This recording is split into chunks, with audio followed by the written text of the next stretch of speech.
Përshëndetje të nderuar të shikues, fundi edicion informativ të lajmeve në Report TV, këto janë titujt kryesor për orën 17.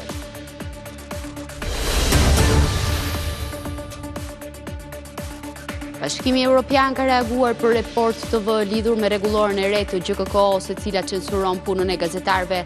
Sipas delegacionit të BE-s në Shqipëri, duhet të gjendet një ekuilibër mes masave të sigurisë, aksesit në informacion dhe transparencës së seancave gjyqësore, duke shtuar se këtë çështje do të vijojnë të monitorohen.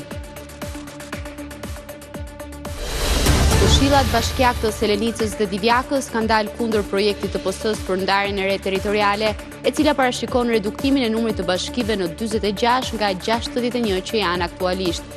Propozimi i mazhorancës nuk është mbështetur as nga kryetarët e këtyre dy bashkive, të cilët kundërshtojnë shkrirjen me Vlorën dhe Lushnjën. Në Divjak nisin konsultimet me banorët.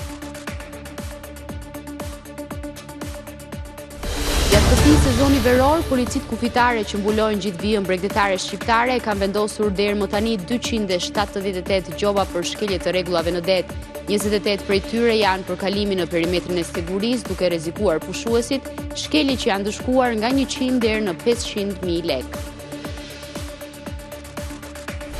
Në të gjithë vendin vijojnë të jenë aktive disa vatra zjarri. Situata paraqitet më kritike në Lur, ku flakët rrezikojnë banesat, ndërsa janë djegur 300 hektar me bredha e kullota. Në Kruj reaktivizohet vatra në Zidoll dhe kërcënon depot me municione të guroreve. Gjatë operacionit për shuarjen e zjarrit lëndohet një prej zjarrfiksëve. Vështirësi edhe në Puk, Bulqiz, Përmet, Mirdit, Shkodër, Librazht e Corrik.